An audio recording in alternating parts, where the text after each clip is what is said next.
Hello everybody, good morning and welcome to the United Stands. I'm Mark Goldbridge and this is your latest Manchester United news and transfer news as Barcelona, their sort of Mason Greenwood obsession moves further forward with potential swap deals being offered now. What is for certain is that Barcelona really do want Mason Greenwood. Can Manchester United use that to their advantage with the likes of De Jong, Araujo, and maybe even other players that Man United could look at? Also, Michael Olise's transfer fee, more detail coming out about that. We're also going to talk about another story around the dressing room.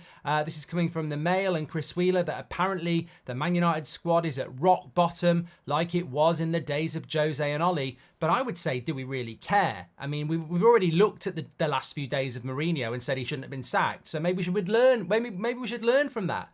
Oh, it's the same as the last few days of Mourinho. What, when we shouldn't have sacked him because player power won? I don't really get what the sympathy's meant to be for players who are, I mean, look, there's people out there in a cost of living crisis, and we're meant to feel sorry for Man United players who are at rock bottom because they've been shit all season and are paid hundreds of thousands of pounds a week. I mean, bloody hell, and nurses have it hard. I mean, I don't get the point in these stories anymore. No one gives a shit. No one gives a shit. And also, we're going to talk a little bit about Thomas Tuchel towards the end of the show as well. Oh, I'm missing Renate already. I can already see a twat in the chat. Let me just get rid of them. It just amazes me that you come in to the community, we get on really, really well, and then there's always somebody in the chat who has tuned into something that's free, that no one's forced them to do, to be a moany little bitch. Anyway, let's get on with the show. We're going to talk about Barcelona first of all, and a potential Mason Greenwood swap deal. So, stories coming in from Barcelona, numerous stories actually. I was reading a piece in The Athletic with their Barcelona correspondent as well, that they want to be active in the summer transfer window, but they're going to have to sell to buy. Now, remember a couple of years ago, it was all about pulling levers. They've pulled those levers and they've still not won the Champions League and they're still not winning La Liga. So they've got to actually start making some big decisions, Barcelona, if they want to progress. And as we know, Real Madrid next season are going to have Kylian Mbappe. They've got Endrick. They've got Bellingham. They've got Vinicius Jr. They've got Rodrigo. They've got Camavinga. They've got a bloody good side. And Barcelona are going to have to compete on two fronts, both in the La Liga and in the Champions League. And they can't just do that with what they've got. They've got to bring players in. Now, they are massive admirers of Mason Greenwood, and they have been for a very long time. And if they had a war chest of a couple of £100 million, then Mason Greenwood would be a player that they would be factoring into that. They've scouted him. He's playing in La Liga. They see a player there that, a little bit like us, when we see a player that's playing well in the Premier League and we go, well, look, Michael Olise. You look at Michael Olise and you go, well, he knows the Premier League. I mean, that is one of the risks. I mean, I would never say don't buy a player from Serie A or La Liga just because they've not played in the Premier League, but it does help if they have played in the Premier League, of course. So Mason Greenwood is very, very high on Barcelona's radar, certainly, but they need to raise the money to do it. Now, one of the options there is that they start cashing in. Now, apparently Barcelona have only really said about 5 or 6 players are off the market, and that would include people like probably Pedri and Yamal and people like that. Frankie De Jong, Araujo, there are a few players that they would be looking to move to raise money. Well, if they're looking to raise money to bring in someone like Mason Greenwood, then Man United would be foolish. And we've already visited Barcelona. Remember, John Murta was there. I know John Murta's left, but John Murta was there in March. So we said at that time, what's that all about? And I think what that was all about was about Mason Greenwood and about what they were looking to do and what possibilities they were there. Because personally, I think if Mason Greenwood is looking to go anywhere this summer, then Barcelona is going to be the absolute number one choice. Because you're not really going to get anything better than Barcelona, especially when he's quite happy and settled in Spain. So look, swap deals don't massively happen, but it doesn't need to be a swap deal. It can be a discounted deal for one of their players that they use that money to buy Mason Greenwood. I think this is quite interesting, and I think it's interesting because they see him as a player that can improve what they want to achieve next season, And Man United may well look at Barcelona and go, there's a player or two there that we quite like. Look, if Erik ten Hag stays, then he would love Frenkie de Jong. And our midfield would love Frenkie de Jong as well. The problem with Frenkie de Jong is that his wages at Barcelona are absolutely incredible. And he's never really wanted to leave Barcelona, as we know. So I don't see Man United doing something for Frenkie de Jong. I don't see that. I think financially it would be crippling for us. And he's not going to take a pay cut. I don't think that's a possibility. But I suppose you look at it as well. Is any player going to want to leave Barcelona to come to Manchester United? I mean, when look, we need a centre-back. We definitely need a centre-back. We were linked to Arahu before, and he is... I think he's got a couple of years left on his contract. He's 25.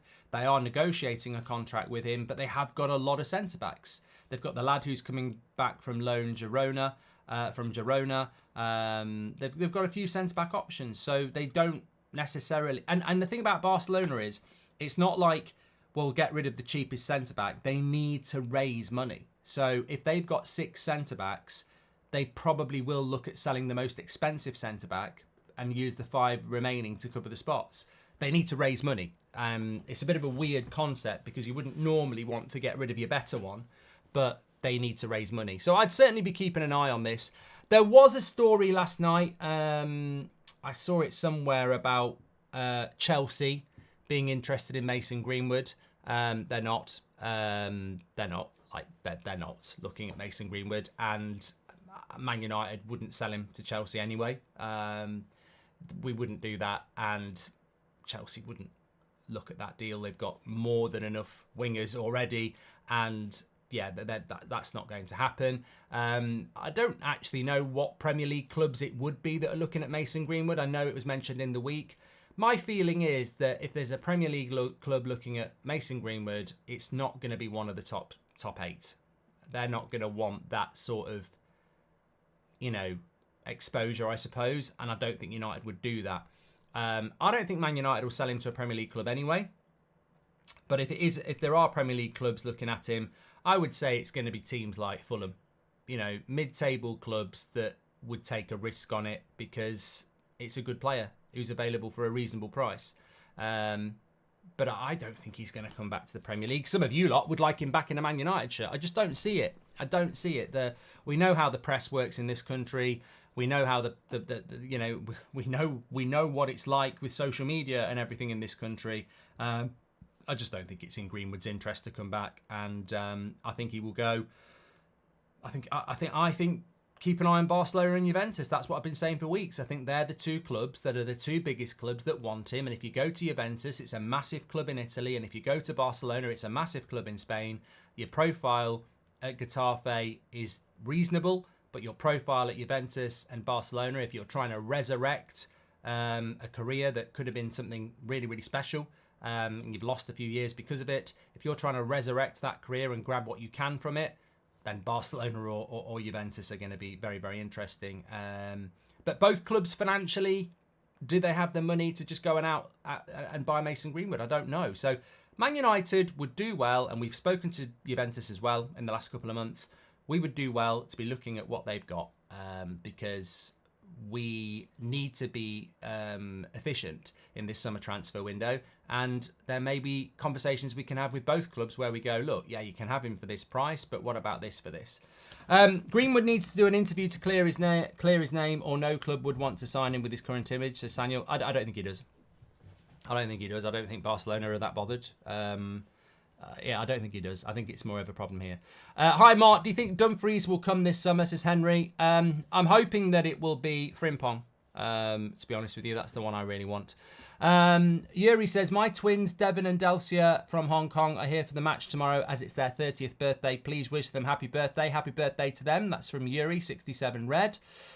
Rory C says, not a swap deal. The Pjanic-Arta type transfer that boosts both teams' FFP because Barca be more fucks than we are financially. Huge Lad says, Mark, what are your thoughts on Burnley and Dundee strategic partnership, and do you think Man United should do something similar with Nice?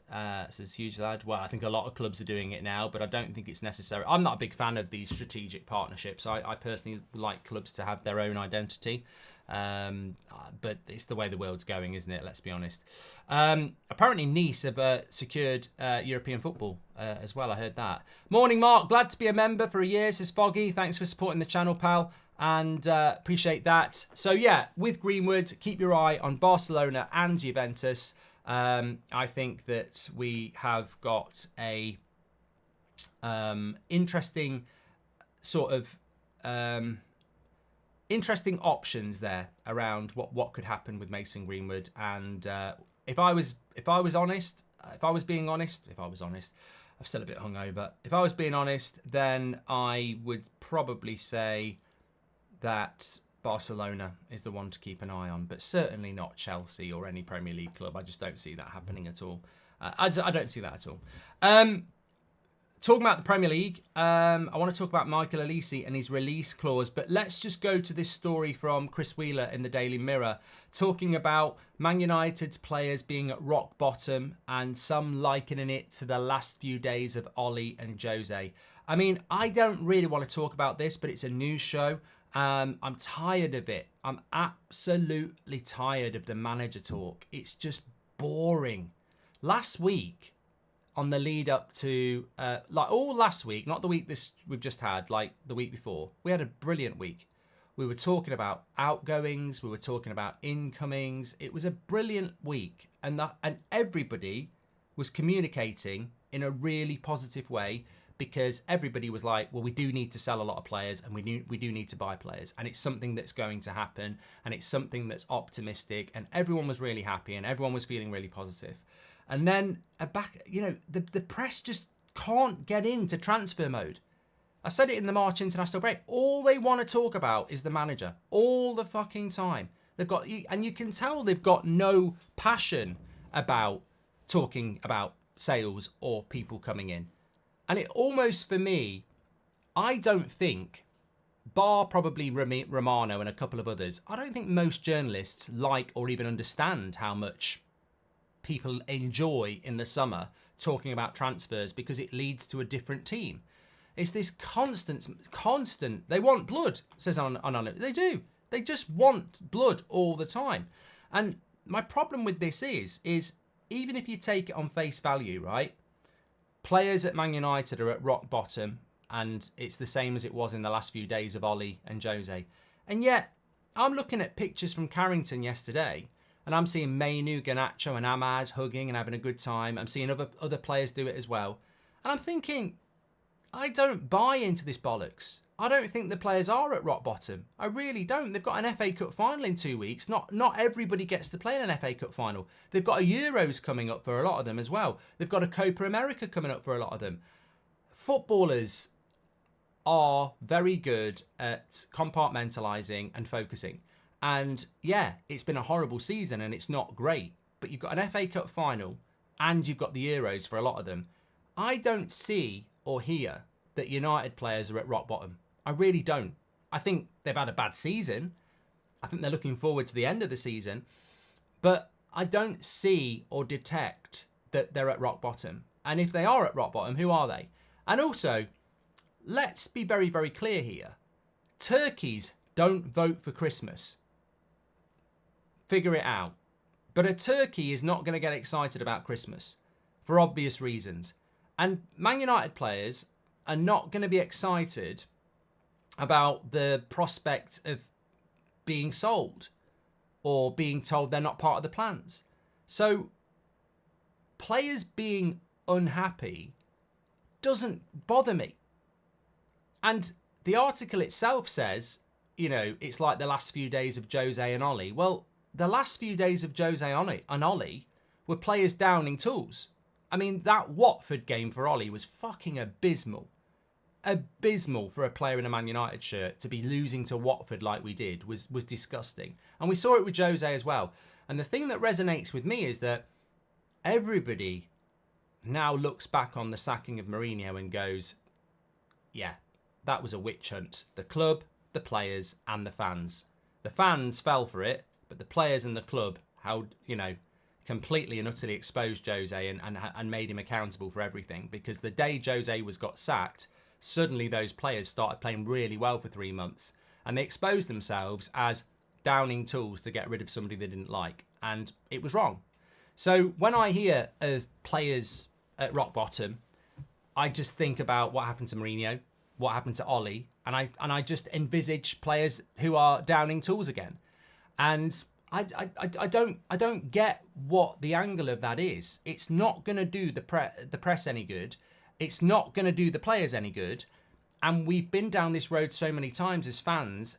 It's not going to damage Ten Hag any more than he is. It's going to damage the players. So I don't really get where these stories come from and what the purpose of them are. 2 years ago, 4 years ago, 6 years ago, yeah, we'd read it and go, oh, God, oh, it's, even the players have had enough now. But that's not going to work anymore, because the problem at the club over the last decade has been the players. Most of those players aren't there anymore, but the culture, the toxicity, the light switch mentality, it's not going to work anymore. And also, we know that Martinez is desperate to play on Sunday, but is not allowed to play because he doesn't want to, Ten Hag doesn't want to risk it. We know that Bruno Fernandes will play with a broken ankle. So who are these players who are at rock bottom? Because I don't actually agree with it. I don't agree with it. And again, I don't agree with it anyway, because it's just another opportunity to make it about the manager. And I personally don't want to talk about the manager, because as we were talking about on the show last night, the media are not going to sack Ten Hag. They can try, but they're not going to sack him. Ineos will do it. And if we're talking about the media, you've got people like Gary Neville, who are far more influential in the media than a Daily Mail or a Manchester Evening News, and he's saying stick with the manager. So the media, I don't really get it.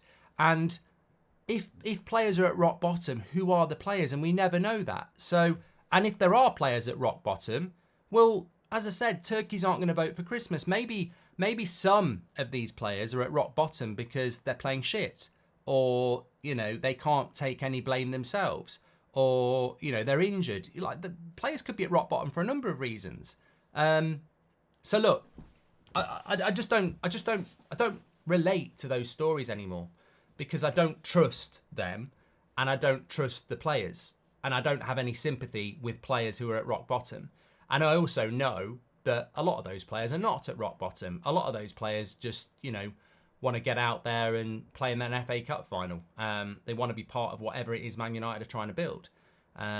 It's difficult at the moment. There's no doubt about that. It's definitely difficult. But I don't see Dalot, Garnacho, Mainu, Rasmus going down with, a tight hamstring or a calf strain for 4 weeks. They might not be playing well, they might be suffering, but they're putting the shirt on every week. And Bruno, and Maguire before he did get a genuine injury. So there's plenty of players that are, putting themselves on the line. Lub says Greenwood poll, but what's the Greenwood poll, Lube? If it's bring Greenwood back, 70% of you would bring him back. I'm not doing another Greenwood poll because he's not coming back, mate. And when he does come back, we can do a poll on it. But I don't need to do a poll to know that 70% of you would bring him back. I don't get what that does, other than make people who want him back feel good and why people who doesn't want him back good. The bottom line is Man United are trying to sell him. Should we do another Ten Hag in out poll as well? Should we do a poll on should we sell Rashford? You're not selling Rashford, you're not bringing Greenwood back in, and you're not sacking Ten Hag. Ineos. And we'll just have to deal with it. But at the moment, Rashford's not for sale. Greenwood is for sale. God knows what's happening with Ten Hag. Why should players get multiple chances under new coaches, but the manager only get one chance? Ten Hag deserves more of a chance than the players, says the Beast. Stephen says get Lunin from Madrid and loan out Onana in the summer. I don't think the goalkeeper's an irrelevant conversation, to be honest. I don't think the goalkeeper's going anywhere. Not that you're wrong, Stephen, but they're not going to do that. Jordan White says, even if they were at rock bottom, evidence speaks for itself. It's the same players after 4 managers who are rock bottom.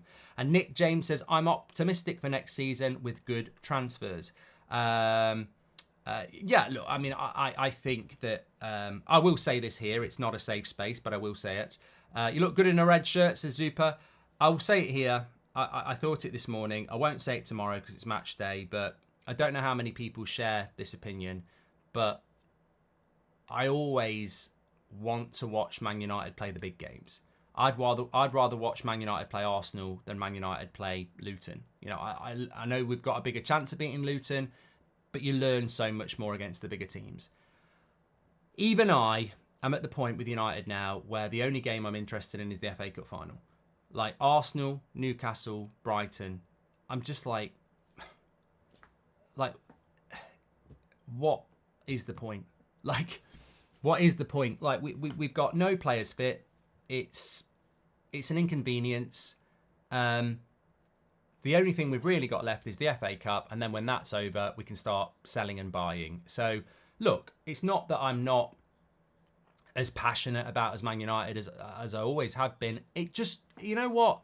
It reminds me so much of 2 years ago under Ralph Rangnick, where we had these games towards the end of the season where loads of people are injured and we're nowhere near our best team and we're just going through the motions. And it's hard to watch United at the moment. It's really hard to watch us because you can see some of those players have just switched off. I mean, Casemiro's going to be an absolute bloody nightmare tomorrow. An absolute nightmare. He's been dropped by Brazil. He's been crap for United for weeks. I mean, and he's playing against the best team in the league. It's like, I can predict tomorrow before today. I can predict tomorrow before today. We're going to get absolutely dominated possession-wise, and it's going to be about whether we can pull off some sort of miracle or how many goals Arsenal are going to score. And when you're going into a game of football like that at Old Trafford against Arsenal, you know that fundamentally there's something absolutely against us. And what's against us is the drop-off of certain players and also the amount of injuries we've got. It's a hard one tomorrow. Mbappe to Madrid is all but confirmed. Rashford to PSG on the docket, says Ria. I'm not hearing anything at all about that. I'm not hearing anything at all about Rashford to anywhere.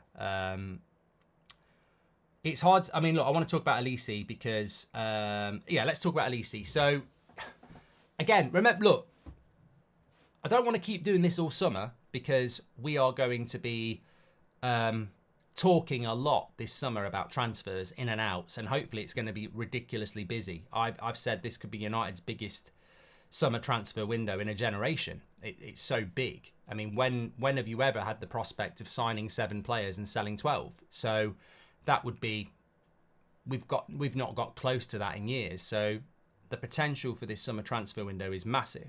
Obviously, we've been let down before. We've been, disappointed before, but the potential of it is massive. But we will get regurgitation. We will get regurgitation. We will get people trying to claim stories that somebody else spoke about. And I said that a few weeks ago. It's amazing how, I think, was it the Manchester Evening News were talking about Todibo and said, as reported by us a couple of weeks ago, Man United want Todibo. And it's like, yeah, as reported by Fabrizio Romano 12 months ago, we were after Todibo. So people are just regurgitating stories. And I saw it yesterday and I actually got sent it. It was in the Daily Mail again. And they were saying that Man United won't pay as much as the release clause for Michael Olise is not expected to be as much as £60 million. And I was like, oh my God. Like on this channel, Fabrizio Romano 3 months ago said the release clause is not as high as £60 million. And it gets regurgitated as somebody else's exclusive. And it's like literally been said on here and probably somewhere else by Fabrizio. I'm not saying the exclusive was on the United stand. What I'm saying is Fabrizio gave the exclusive 3 months ago that it's not 60 million and is probably closer to 50, which is why I, ever since then, when speaking about Olise, have said it's probably going to be around 50 million quid. So the release clause for Olise has been reported as not being £60 million for a very long time. Now, the thing about a release clause that some people seem to be baffled by is that a release clause, if it's 30 million, is not 40 million.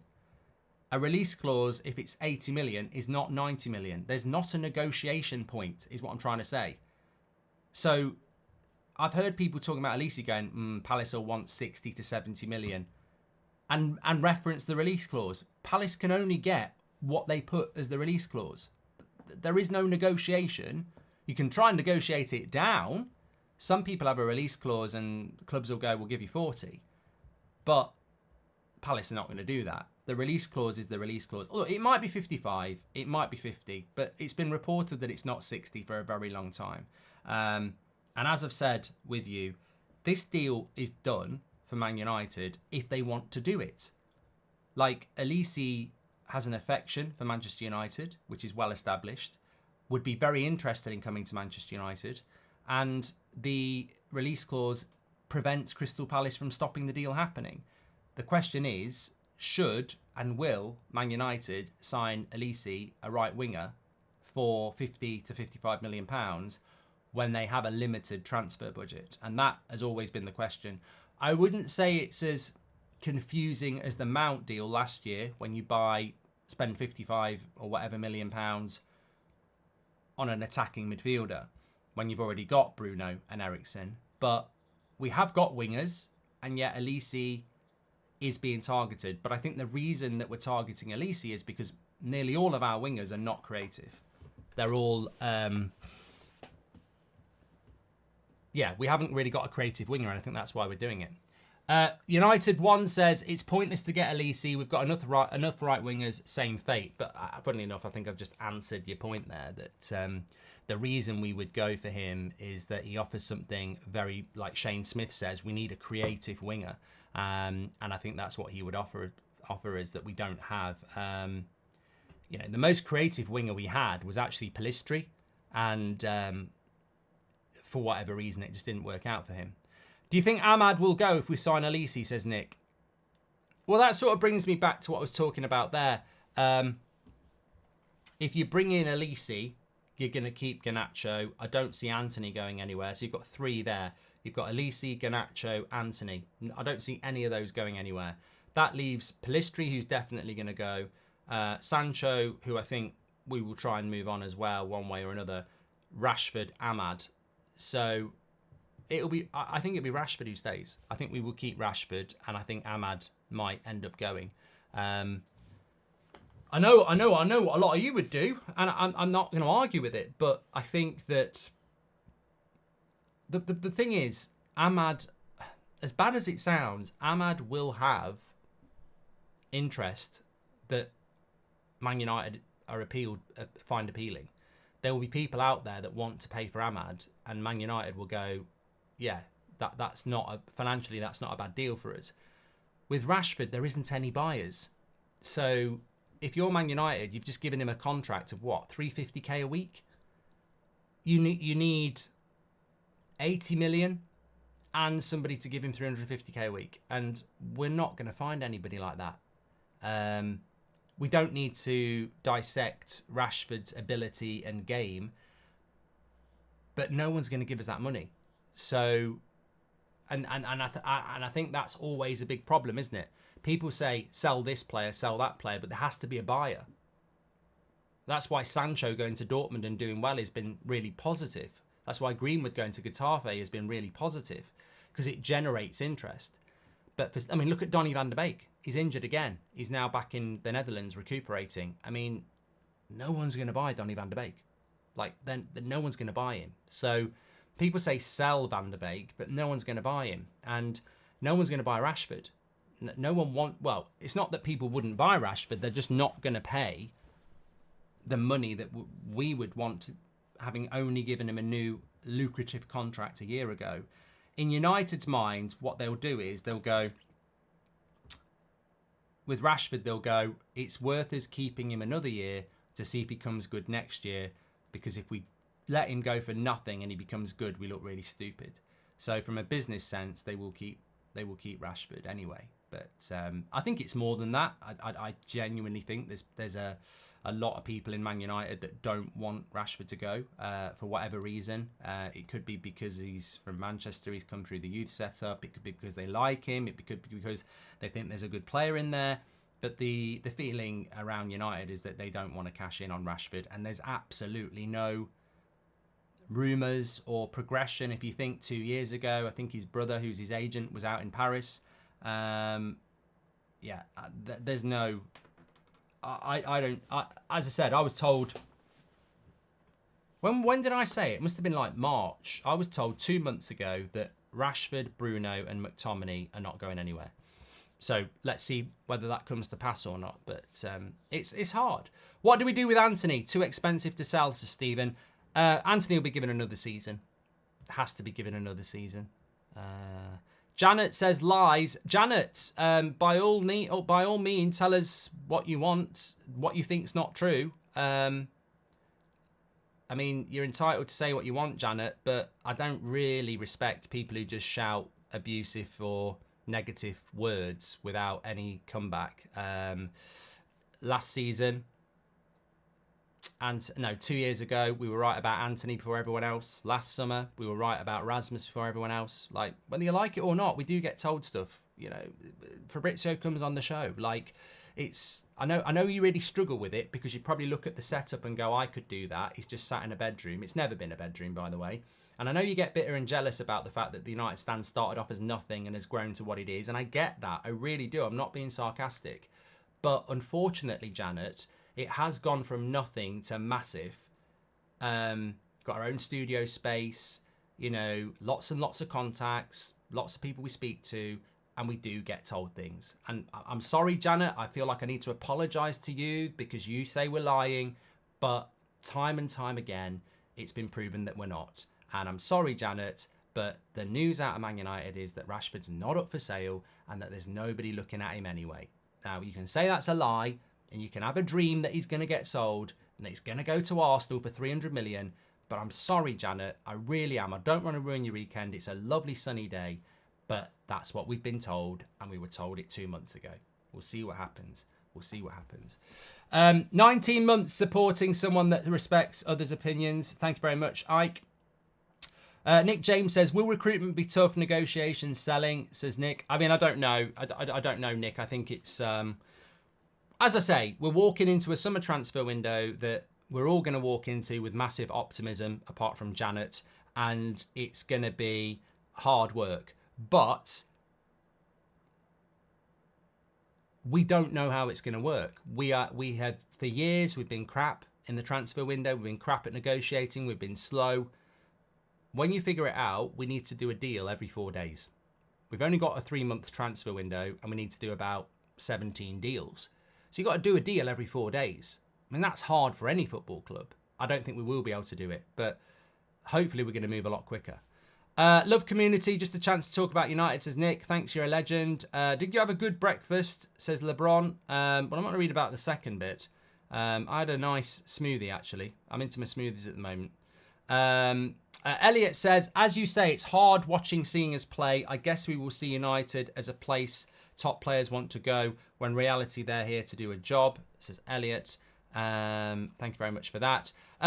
Just a little bit of more news as well. Ben Jacobs has been talking about Thomas Tuchel and why Man United might be a suitable place for him.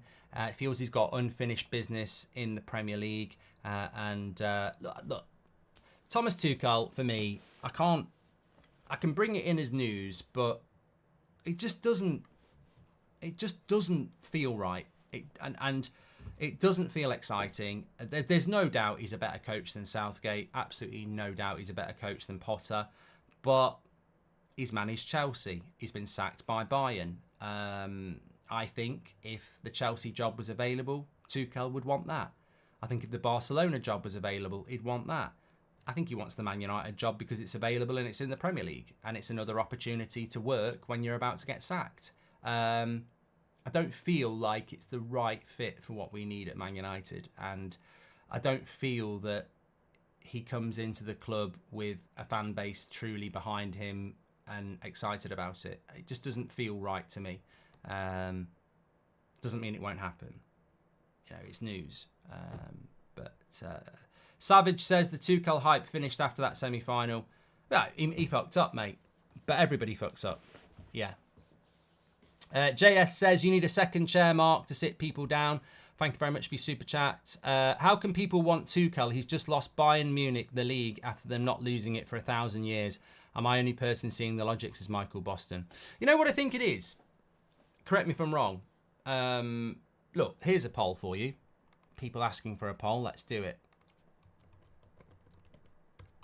Either or, Ten Hag, Tuchel. And look, I don't know the result of this poll. I don't know. But Man United should be looking at the result of this poll. Sir Jim should be looking at the result of this poll, because we've been doing this channel for 10 years and it's a very argumentative and passionate community. It's certainly one that's not dictated to. And what I would say is, whatever the percentage that is there for Tuchel, I personally think a lot of it is just because it's an alternative to Ten Hag. And it's possibly the best alternative that's cheap. De Zerbi is probably better than Tuchel, but he costs too much money. Ancelotti's way better than Tuchel, but he's not available.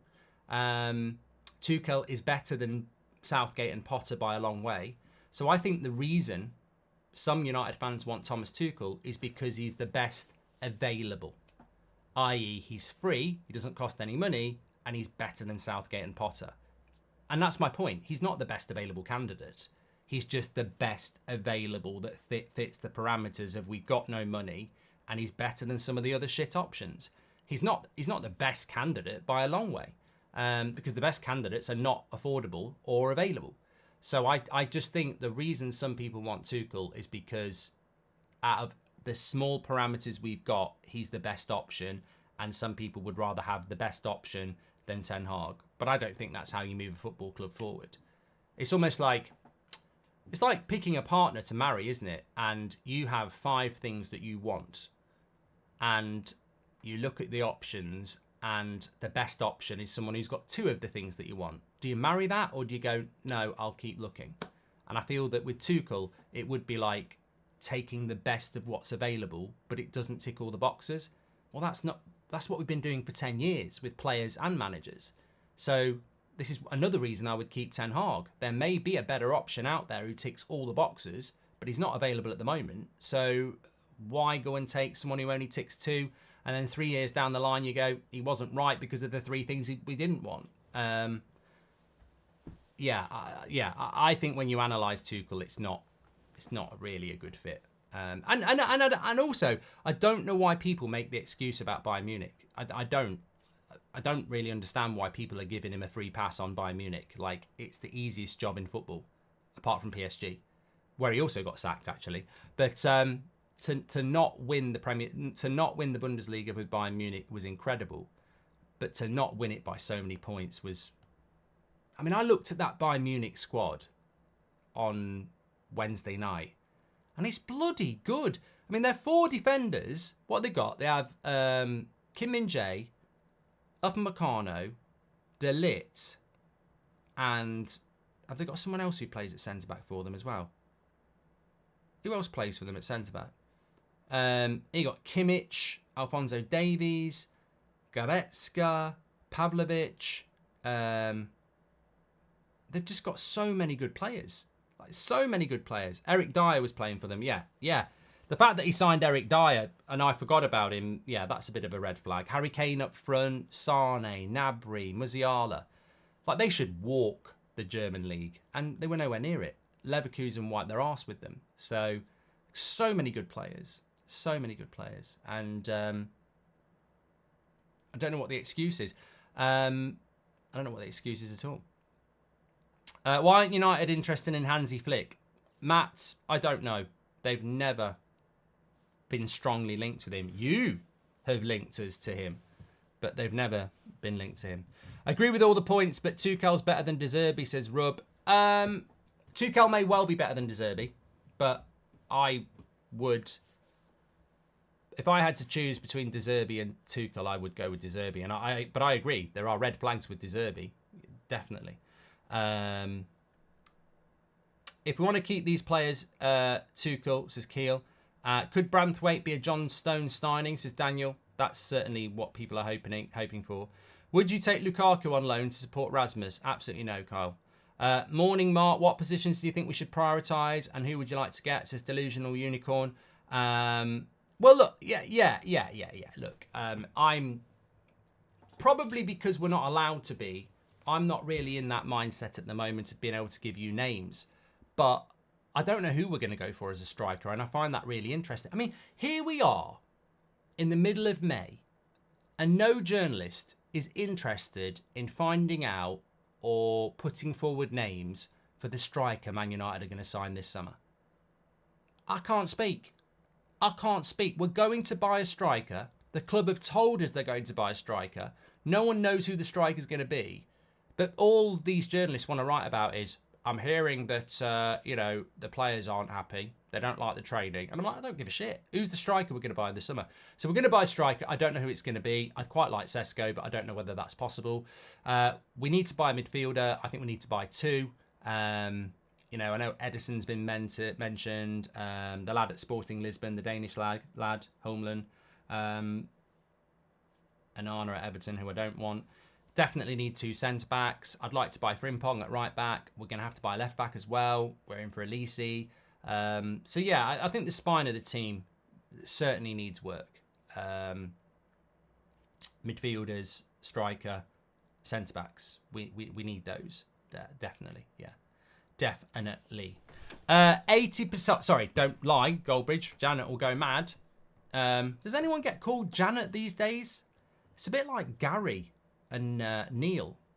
Names that people don't get called anymore. Gary and Janet. There's a couple out on a walk now, listening to this on their headphones, smiling at each other, holding hands, in their 60s.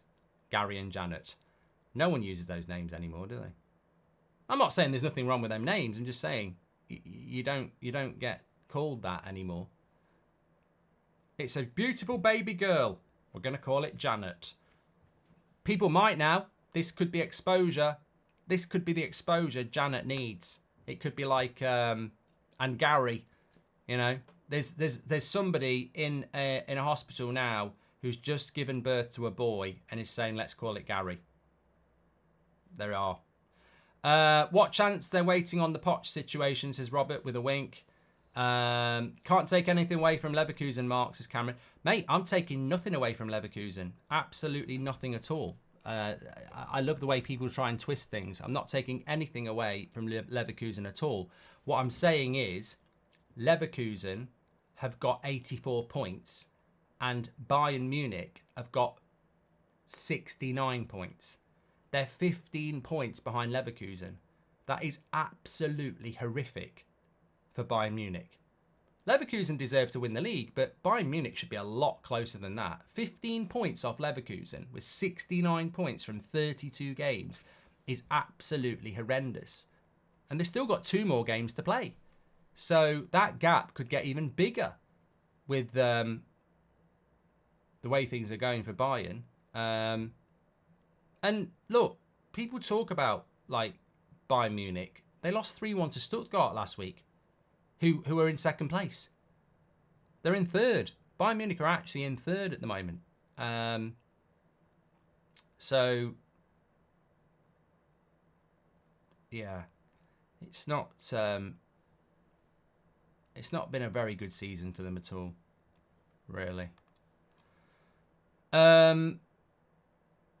Connor says, Tuchel is something new, exciting. It will be Tuchel out in 2 years' time. Well, look, as I said, 78% want Ten Hag and 22% want Tuchel. I mean, that is...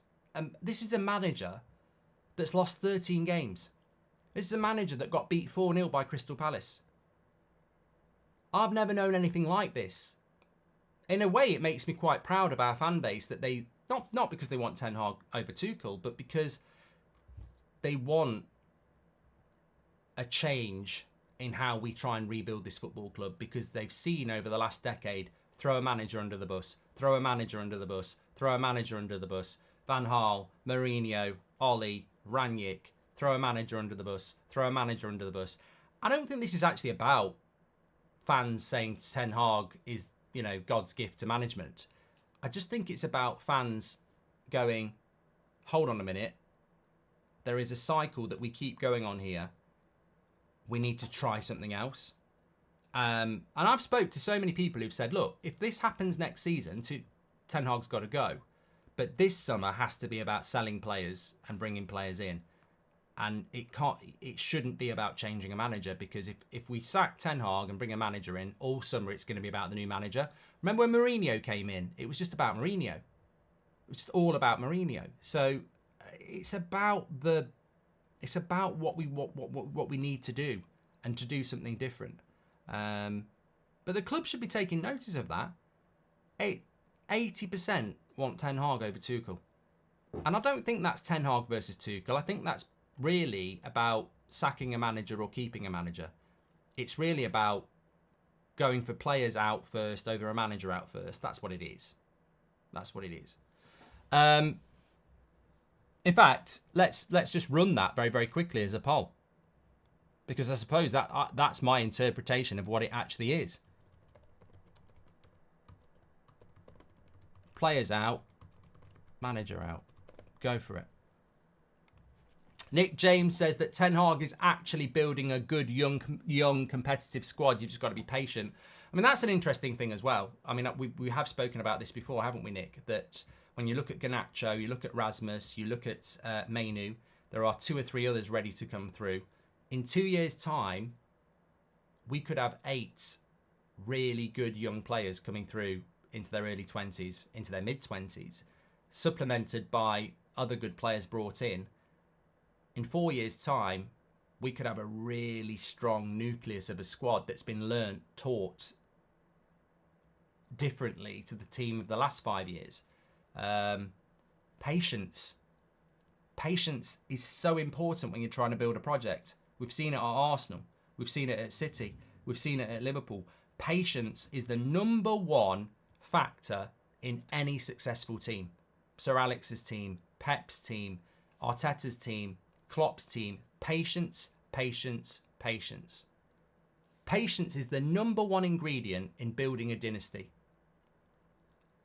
The hypocrisy is, what's the one thing football doesn't have at the moment? Patience. It's like having the cure to a disease and then grabbing it and flushing it down the toilet. Like, patience has been proven to be the biggest factor in success. And what's the one thing that's been removed from football? Patience. I mean, you've got Spurs fans saying Ange ain't that guy. I'm driving back from Wembley last Sunday. Spurs fans are ringing up after the Liverpool loss saying, Ange ain't that guy, I've seen enough. Not even been there a year. Mourinho had 2.5 years. Ollie had 3 years. Like, Ten Hag's not even had 2. Get him out. Get him out, you know. 90% of you are players out, which is exactly what I thought. Exactly what I thought. Anyway, look, thanks everyone for watching this morning. You know me, I'd talk and talk and talk. You're all legends, as per usual. Make sure you smash a like and subscribe, bottom right-hand corner. I'm on That's Football at 12:30 to watch Fulham lose to Man City, probably. But I just want to be there if Man City slip up, which they won't. But also, it's Rangers-Celtic, Celtic-Rangers. So if the Man City game goes the way I feel it is, I'm also going to keep an eye on Celtic-Rangers. So if you've got a spare couple of hours, 2 o'clock, 2:30, we'll be live. And I'm back tonight as well. Saturday night show for the 2nd week running. 7:30 tonight. 7:30 tonight. United Stand live on a Saturday night. Boom shakalak. Thanks everyone. Glenn says 10 players out, 10 Hag in for me. Thanks very much, Glenn. I'll catch you all in a bit.